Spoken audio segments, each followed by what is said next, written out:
Hi guys! Good morning sa inyong lahat and welcome back to my channel. Ngayon lang ulit ako maka-upload ng videos. Ngayon ay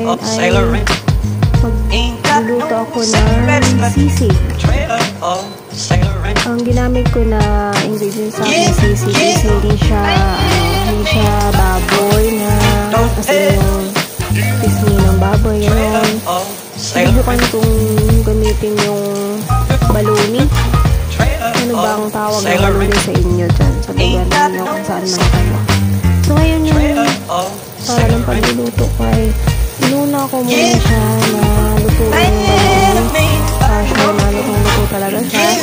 Tapos niluwa ko siya ng maliliit na parang sisig ang size niya. Tapos nagisa ko ng bawang. Tapos sibuyas. Ayan. So pagkatapos ng nag-brown na yung ano natin, bawang at sibuyas, nilagay ko na yung sili. Ang green na sili natin.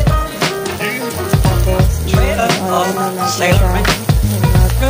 Ito maluto.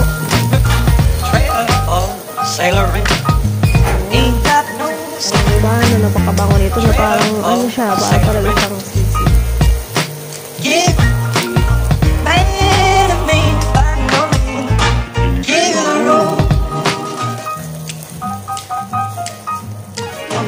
Naluto na siya kaya pagsasamahin na natin yung ingredients natin.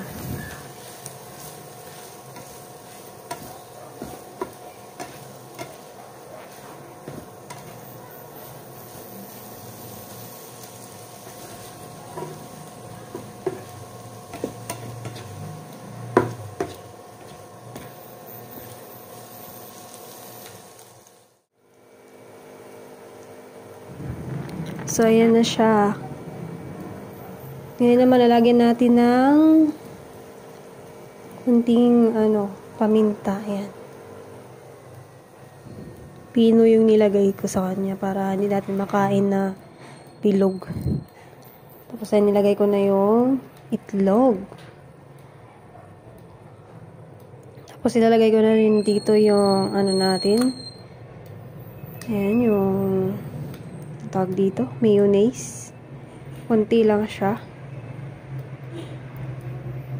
Saka natin siya hahaluin. Yan, ang sarap nito. Naglagay nga pala ako ng konting tuyo para medyo may konting alat din siya.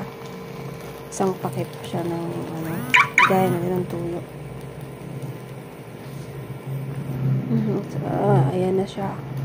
Nagkikrave kasi ako ng sisig, kaya sinubukan ko kung anong meron dito. Ang sarap, pero ang sarap din niya kasi mukha talaga din sa sisig.